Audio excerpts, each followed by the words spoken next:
Ah, Assalamualaikum Mas Kafid.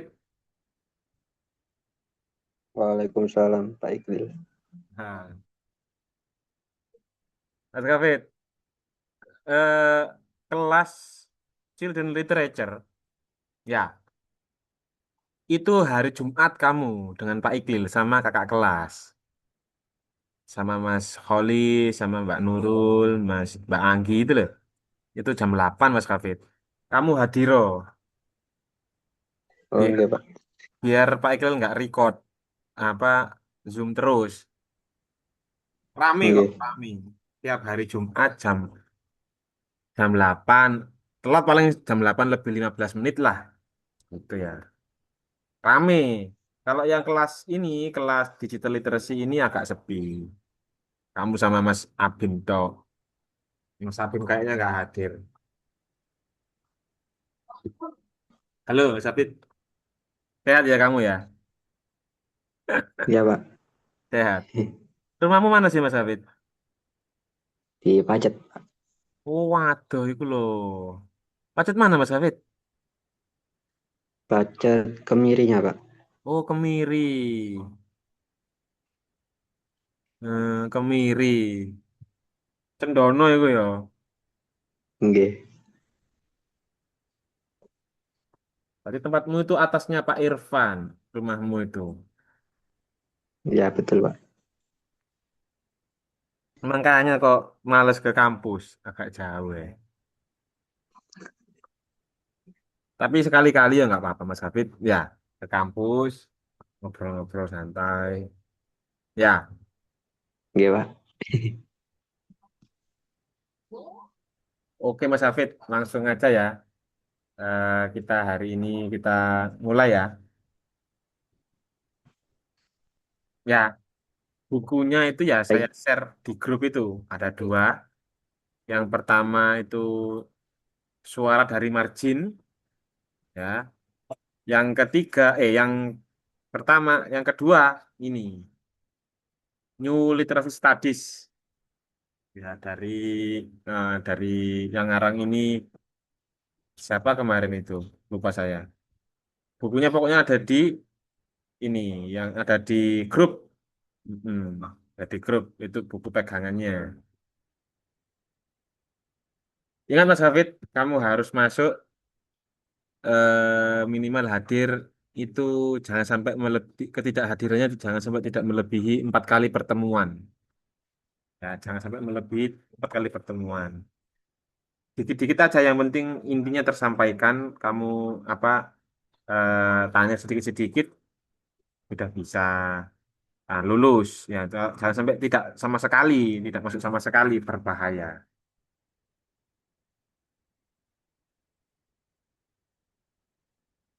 Tinggal Mas Abim ini ditunggu apa gimana ini, langsung dimulai aja ya.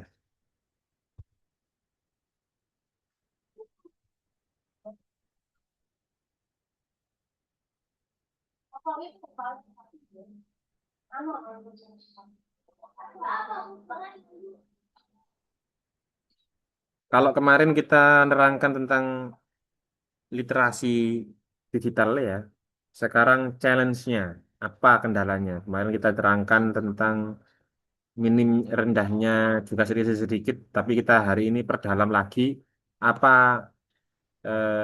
ininya kelemahannya lagi di eh, pendekatan literasi baru ini sekarang. Hari ini fokus ke situ.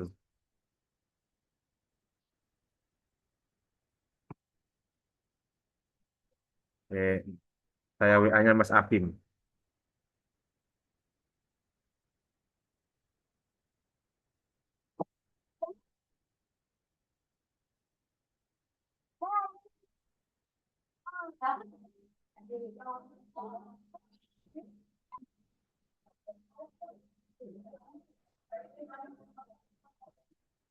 Jadi kalau kita pahami Mas Hafid kemarin itu ya, literasi itu yang kita pahami kan hanya fokus ke baca dan tulis ya. Ternyata tidak. Literasi itu berkembang seiring dengan perkembangan zaman, tidak hanya baca tulis, bahkan berdiskusi, belajar. membaca, melihat video, berinteraksi dengan orang, itu juga menjadi sebuah praktik literasi baru abad ini. Nah, literasi baru ini atau new literacy studies ini itu juga eh, tidak hanya sekedar cara memakai HP, gadget, tidak. Itu berhubungan sekali dengan perubahan pola pikir. Ya. Jadi pola pikir orang dahulu dengan pola pikir orang sekarang itu terus berevolusi. Dan ini menunjukkan bahwa cara kita memahami, memproses, dan membandingkan sebuah informasi itu telah berubah secara fundamental seiring dengan perkembangan teknologi dan sosial budaya. Nah, makanya di sini ada namanya dialektik atau dialektika, terus literasi. Nah, ini masuk UTS Mas Hafid. Dialek dialektika literasi itu apa? Gitu. Itu masuk UTS ini.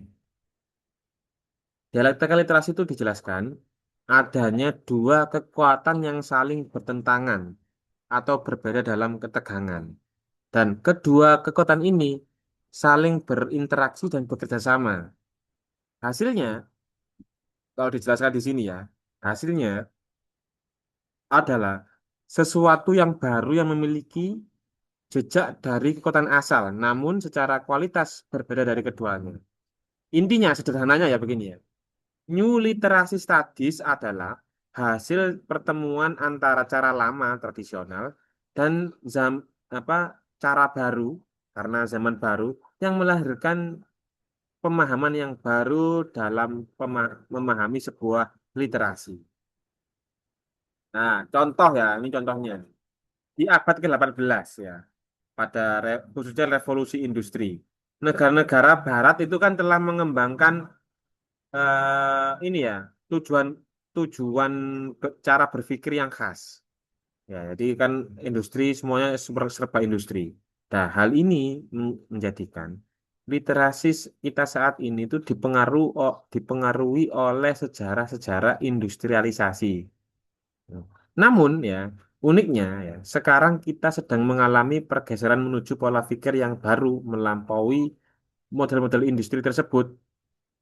Jadi eh, pemahaman literasi di era sekarang itu tidak bisa dilakukan dengan hanya melihat baca tulis saja, melainkan harus dilihat sebagai evolusi cara berpikir. Itu Mas, mindset itu berubah. Kalau dulu itu kan semua itu kan ada revolusi industri ya, sampai adanya PKI itu kan dipelopori oleh revolusi industri ini. Semuanya itu harus industri yang apa memegang ilmu atau memegang kuasa tentang industri, dia yang berkuasa awal-awal dulu. Dan ini merubah seluruh pola pikir. Dan sekarang pun begitu sama. Mindsetnya berubah. Sekarang literasi kita lihat di berita-berita itu yang memegang penuh dengan energi. Sekarang kan energi ya. Bisa itu energi berupa listrik, bisa berupa BBM seperti sekarang ini, itu yang memegang kendali dunia. Sama kayak seperti itu. Dan ini power ini terus berkembang. Wacana itu namanya apa dialektika literasi itu namanya wacana itu. Itu berkembang setelah eh, apa namanya era industri.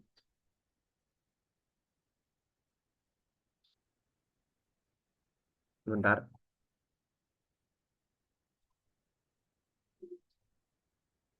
Setelah industri selesai, revolusi industri selesai, ada lahirlah post industrial era. Jadi industri setelah setelah pasca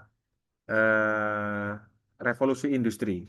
Karena apa? Revolusi industri itu melahirkan banyak sekali eh, ini penderitaan-penderitaan ya. Yang miskin itu semakin contohnya ya, yang miskin semakin miskin, yang kaya semakin kaya, ketimpangan antaranya desa dengan kota itu terlampau jauh.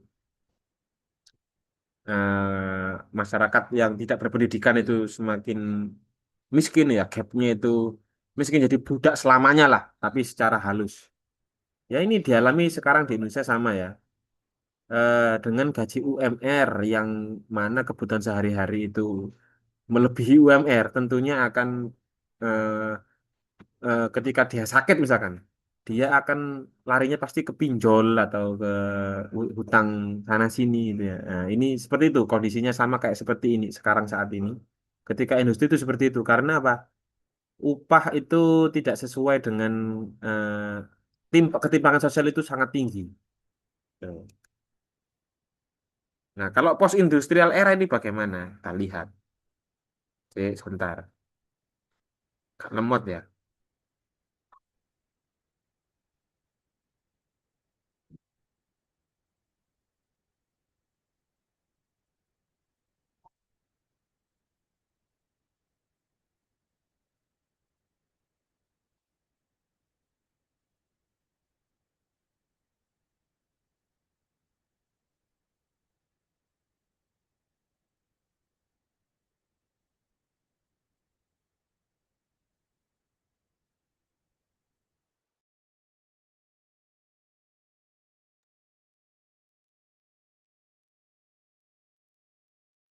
Jadi ketika pasca industri ada banyak perubahan.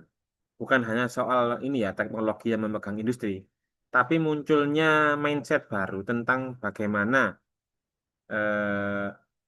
dunia ini bekerja. Dari pola baru ini, new kind of mindset ini, dari sini, new kind of mindset ini memicu evolusi literasi. Jadi kalau literasi baru dengan literasi lama itu begini bedanya.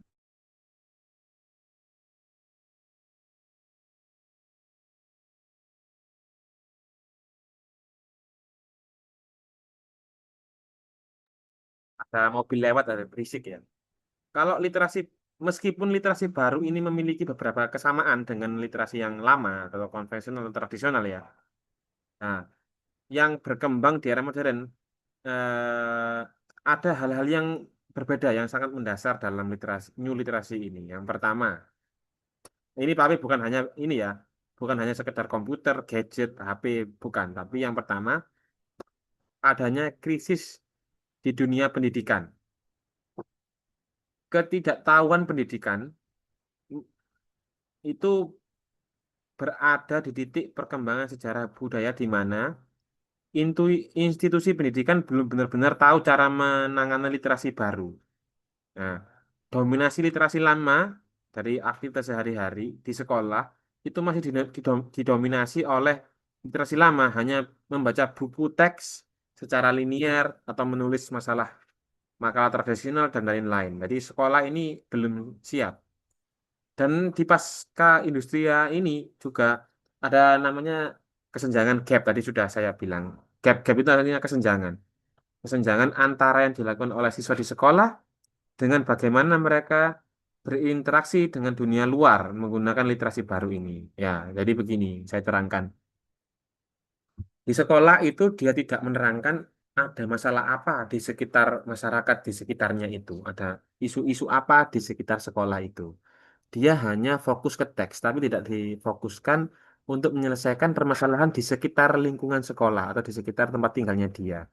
Contoh ya, contoh ya, di sekolah pasti kamu tidak dikasih tahu caranya literasi tentang misalkan di sekolah di daerah kamu banjir gitu ya. Bagaimana masalahnya banjir di desa saya ini? Kan tidak diterangkan diaplikasikan nyata seperti itu kan?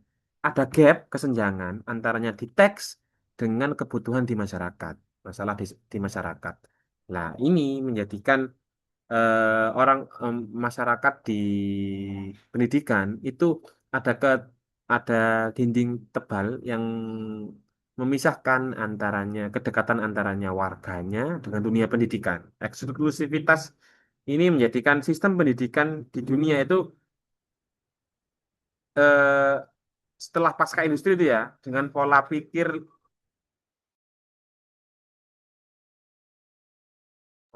dan literasi yang baru, namun sekolah-sekolah itu dianggap menjadi terjebak dalam metode cara berpikir yang masih lama. Sehingga belum mengintegrasikan antaranya literasi baru dengan literasi yang berhubungan dengan kurikulum yang berhubungan dengan yang dibutuhkan masyarakat.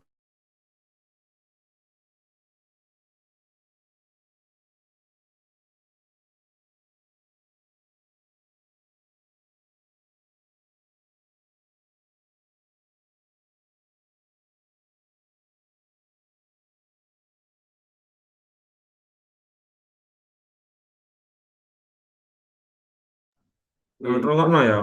Mm-mm. Ini ada teman-teman anak bahasa Indonesia semester akhir ya. Nggak apa-apa, kita belajar bareng. Intinya begini, Mas Hafid. Intinya ya, literasi itu berubah. Yang dulu itu hanya fokus ke teks, baca tulis saja. Kalau sekarang itu berkembang. Eh, karena perkembangan zaman juga. Jadi di dunia pendidikan pun sama ya. Ini juga kritik terhadap guru-guru di sekolah yang fokus hanya buku teks tapi mengindahkan literasi, kebutuhan literasi di sekeliling sekolah. Nah, dan literasi ini bentuknya macam-macam, tidak hanya berupa ini ya, teks di sekolah aja. Misalkan tadi saya contohkan banjir, misalkan kebakaran hutan, itu masalahnya di mana? Itu ada pemisah ya antaranya literasi yang dilakukan di sekolah dengan kehidupan mereka di sehari-hari. Kebutuhan mereka itu apa sih di sekitar mereka itu nggak dihubungkan gitu ya. Seolah-olah ada pemisah gitulah. Sama ya, pasca industri kalau industri tahu ya revolusi industri tahu ya revolusi industri Mas Hafid. Halo, Ya, Pak. revolusi industri tahu? Ada peristiwa apa? Level. Hmm?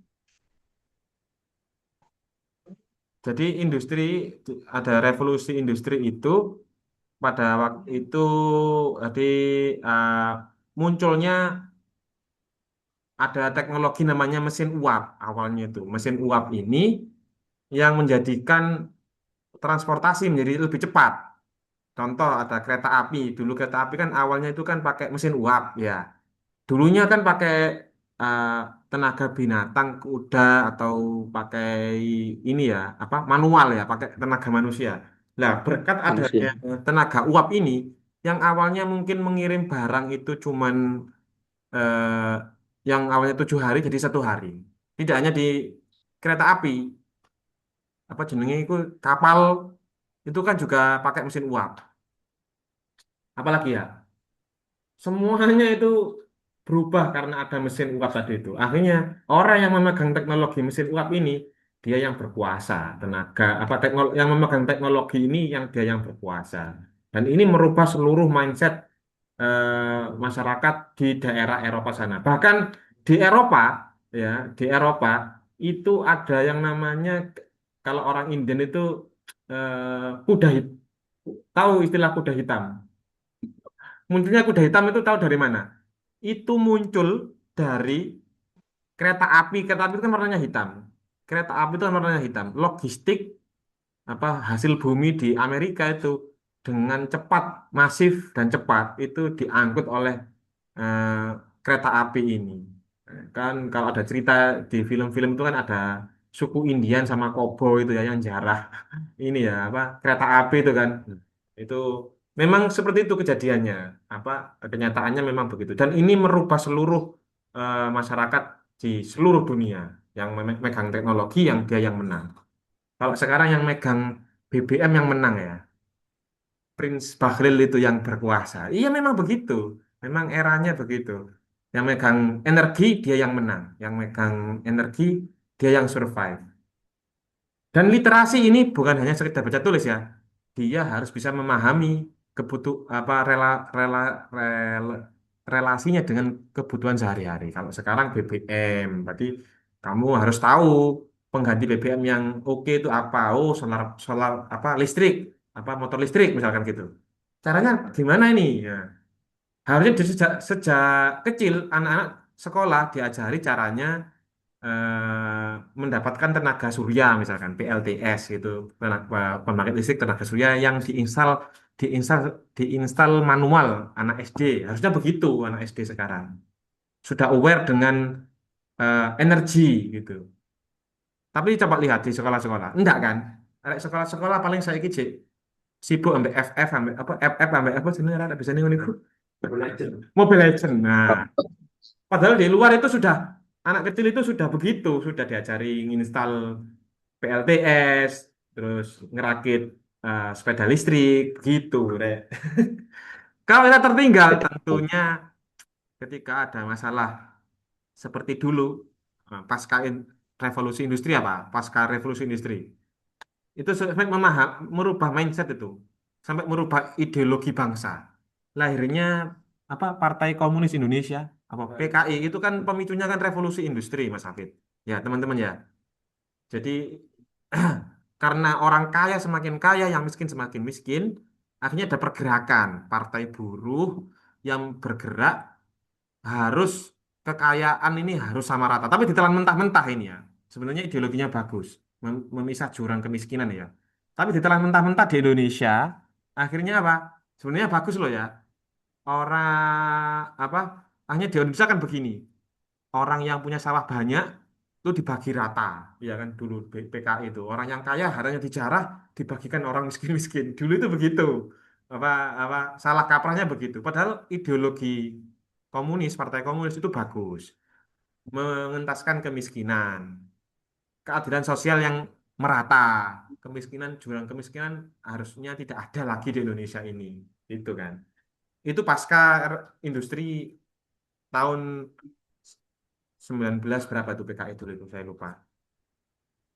Nah, intinya sampai literasi itu karena apa gap literasi itu kesalahpahaman muncul di Indonesia. Padahal Pak Karno itu bagus pemahamannya tentang apa industri, efek industri ini bagus. Cuman karena literasinya rendah di Indonesia, akhirnya eh, ada kesalahpahaman itu.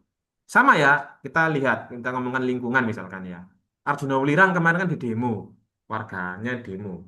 Tahu kenapa kok demo? Karena ada investor mau bangun resort nggak salah atau hotel nggak salah ya di daerah kawasan Arjuna Wulirang. Menurutmu baik apa tidak baik ini demonya ini?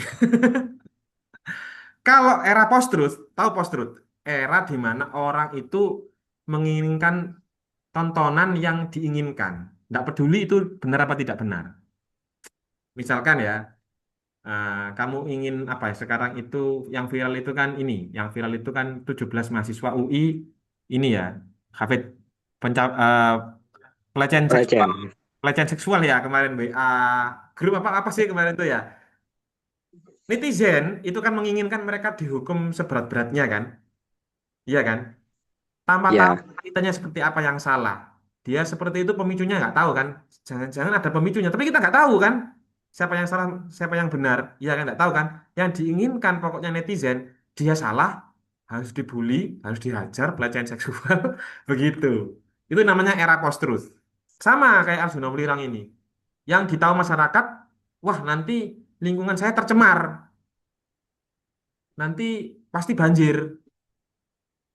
Tanpa tahu menahu bagaimana resort itu efek positifnya bagaimana. Memang era post itu seperti itu, kejam sekali. Yang dia yang memiliki apa media sosial, framing media sosial ini uh, kuat, ya dia yang bisa memframing narasi sebuah cerita. Andai kan, ya ini saya tidak mendukung ya, objektif ya, nggak mendukung masyarakat di lereng Arjuno atau nggak mendukung apa investor yang mau menginvestasikan ini untuk hotelnya, enggak itu. Ini netral aja. Di Sumba, ini di daerah Sumba, di daerah mana? Saya kok lupa. Saya kok lupa. Itu dulu itu memang karena rendah literasi ya. Itu di daerahnya itu di daerah Sumba itu ada kayak pegunungan gitu ya. Yang dia itu pegunungannya itu dikelilingi oleh lautan, bahkan yang belakangnya lautan itu ya, sebelah sebaliknya itu ada danaunya. Itu ada di bagus lah. Di situ tuh kekurangan air pertama kendalanya ya. Kalau terus selalu meninggal karena sakit malaria. Apa sih? Karena ada banyak air di situ kayak danau dan sanitasinya kurang baik. Akhirnya orang-orang di situ tuh selalu pasti meninggal anak kecil itu. Kalau kena ini karena pengobatannya juga jauh dari kota. Nah, akhirnya apa? Proses mediasi ke masyarakat desa. Akhirnya di situ ada sebuah resort. Namanya resort apa ya? Saya juga lupa. Pokoknya di daerah Sumba. Akhirnya apa? Di situ kemiskinan hilang, air bersih muncul. Petani itu gajinya UMR. Karena apa? Desa di situ akhirnya terangkat karena ada pariwisata di situ. yang dijual di hotel itu pun sayur-sayur mayurnya itu diambil dari Pak Tani itu, sayur-sayurnya diambil dari Pak Tani. Karena apa? Hotel itu kalau ngambil dari luar pulau, ya itu kan memakan waktu lama kan. Akhirnya memanfaatkan petani untuk dijual di situ.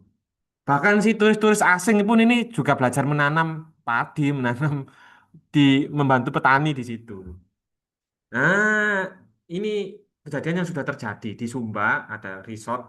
Andaikan Arjuna Wulirang itu investor asing itu dia ke situ, insya Allah ya, mungkin nggak harus ya, nggak harus, tapi bisa jadi literasi mereka, kendala mereka, eh, apa masalah-masalah yang dialami oleh sekitar di lereng Arjuna Wulirang akan teratasi gitu. Itu. Lagi ini jadi kenapa? Semakin rendah literasi di sebuah desa atau di golongan masyarakat, semakin brutal perilaku mereka. Semakin literasi rendah, semakin brutal perilaku mereka. Kamu lihat aja wes kemana gitu. Dia semakin banyak apa jambret atau semakin apa sih apa jenenge iku, perilaku perilaku yang asusila, jelas literasinya rendah gitu. Selalu apa kalau beropini itu nggak berdasar gitu. Dia diutamakan apa? Logika mistika. Nggak boleh bangun di situ nanti kamu ngamuk, apa sing penunggunya ngamuk. Mesti begitu. Nah, nggak dilihat aspek yang kebermanfaatannya nggak dilihat sama sekali. Lah itu logika logikanya begitu. Kadang-kadang nggak semuanya tapi ya.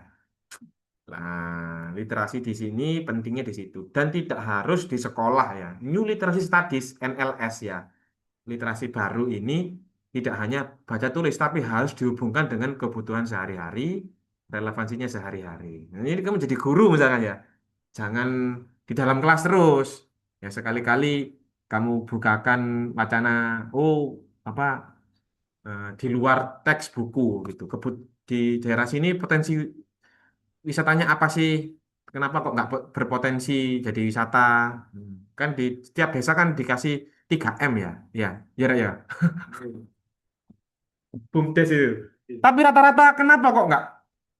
Ya sebagian berhasil ya. Tapi tak lihat rata-rata itu mangkrak. Kayak saya di daerah saya itu namanya ada Putuk Kentongan. Di daerah saya itu ada Putuk Kentongan. Ya sepi pengunjung. Andai kan mereka punya literasi bagus gitu ya. Itu mungkin akan berubah. Kamu tahu ini depannya Mertek rek ono Geraha Popi kok wedel ngene Geraha Popi ngerti kan? Iya. Ya, ngerti kan? Mas Hafid ngerti nggak? Itu dulu apa tahu ngerti kamu? Dulu itu. Dulu sebelum jadi Geraha Popi itu dulu itu wisata lumba-lumba, ada apa ya? Pertunjukan lumba-lumba, pertunjukan lumba-lumba. Dan sukses di eranya. Bahkan sampai ada lagunya. Nggak salah itu lagunya itu si lumba-lumba gitu loh pokoknya. Nggak salah kalau saya nggak lupa itu. Akhirnya orang itu ke situ semua. Maksudnya sampai saya Mojosari kan ya, sampai ke situ gitu loh, sampai Surabaya itu ke situ lihat pengen lihat lumba-lumba. Kreatif gitu loh. Oh, kebutuhannya mereka itu tidak hanya patirtaan saja, hanya menjual kolam-kolam renang saja. Ada lumba-lumbanya, ada biodiversity-nya, ada wahananya yang lain.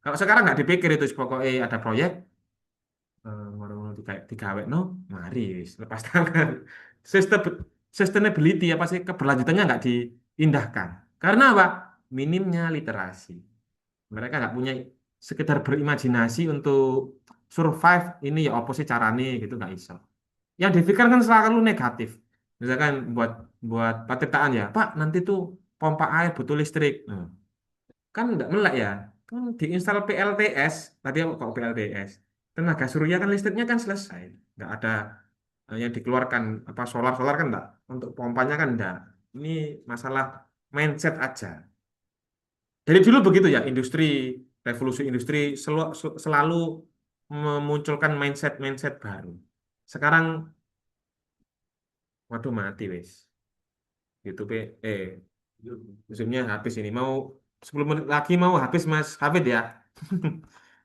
Saya singkat-singkat aja. Setelah Jumatan sisa nih. Ki. Em,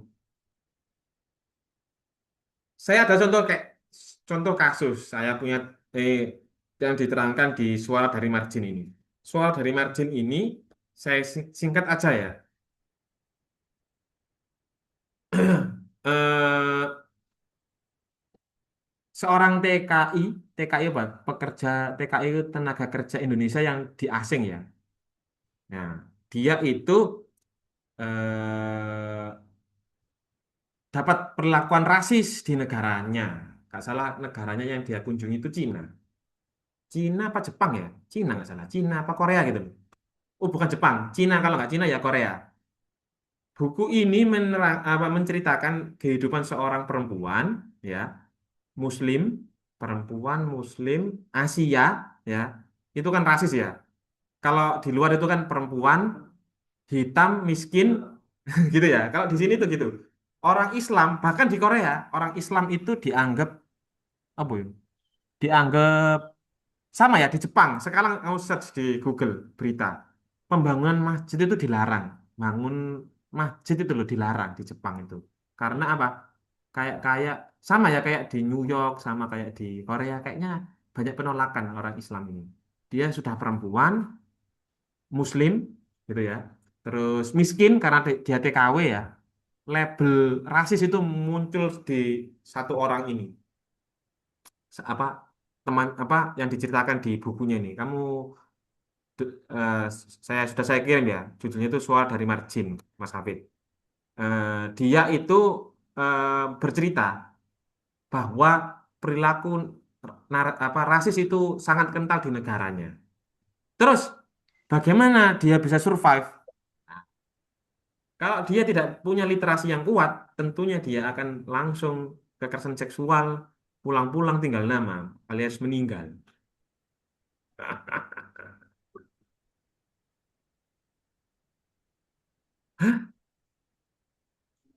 Iki apa iki ngomong itu kon ndi iki sing iki. Mas Hafid itu soalnya nggak ikut kelasnya Pak Ikil yang kemarin, akhirnya nggak ngerti apa jeluntrungannya ceritanya ya. Kalau ini kan buku yang ini kan buku yang dari ini ya. Kalau yang ini kalau New NLS ini New Literacy Study ini Mary Ann Clancy ya. Kalau ini itu orang Indonesia sendiri yang buat. Ini praktik dia itu menulis pengalaman dia yang dilakukan selama yang dialami ketika di negara asing. Dan dia itu membuat komunitas gitu ya, yang saling sharing. Hei, kamu bisa begini dah, bisa begitu dah. Ada kisah unik ya yang dia ceritakan di buku ini. Jadi dia itu si tuan rumah itu dia tidak mau masuk ke dapurnya dia. Jadi orang Cina itu tidak mau masuk orang Cina yang tapi yang kaya ini ya. Dia itu nggak mau masuk di dapur. Karena apa? Dapur itu dianggap merendahkan harkat martabatnya, merendahkan identitas mereka sebagai orang berpunya. Dia nggak mau masuk dapur. Ketika ada tamu itu yang disuruh itu pembantunya. Dia nggak mau ke dapur pokoknya. Nah, dapur ini menjadi third space. Third space itu ruang ketiga, yang mana itu adalah ruang dia bisa menulis. Jadi dia itu menyembunyikan tulisan puisinya atau cerpennya itu eh, di dapur, di sela-sela di sela-sela rak dapur. Ceritanya dia itu di situ begitu. Dengan dia itu sering menulis ya, curhat pakai pakai pakai tulisan itu ya. Dia itu suaranya itu terdengar lantang, akhirnya ada peraturan pemerintah yang menjadikan TKW itu dilindungi hak-haknya. Dulu enggak dilindungi. Dulu ya pemerintah kalau ada yang meninggal di daerah di luar negeri ya nggak dapat hukuman orang-orang luar negeri itu. Dan sekarang sudah ada hukum internasional yang merancang itu gara-gara eh, lantang mereka bersuara, gara-gara mereka itu melek literasi.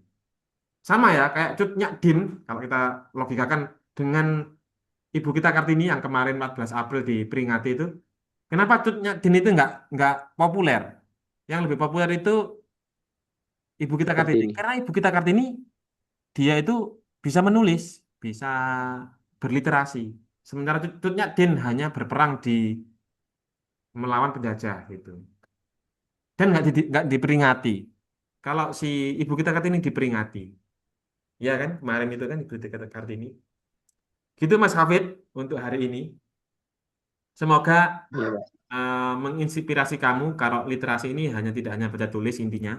New literacy studies ini bisa berkembang seiring perkembangan zaman teknologi. Sekarang itu zamannya ini ya powernya itu di energi. Kita harus juga melek di situ, jangan menutup mata di situ. Kita harus bisa banyak membaca, terus bersuara, cepat menulis pengalaman-pengalamanmu tentang literasi itu. Dan tidak hanya menulis ya, bisa berbentuk video, bisa berbentuk game, bisa poster, bisa Instagram, TikTok, dan lain-lain.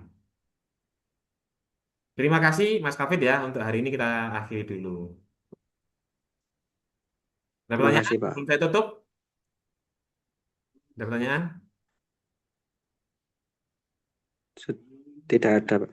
Tidak ada. Minggu depan kamu jam 8 hadir ya, Mas Kafid ya. Oke, Pak. Terima kasih. Kita akhiri. Semoga bermanfaat. Assalamualaikum warahmatullahi wabarakatuh. Waalaikumsalam warahmatullahi wabarakatuh.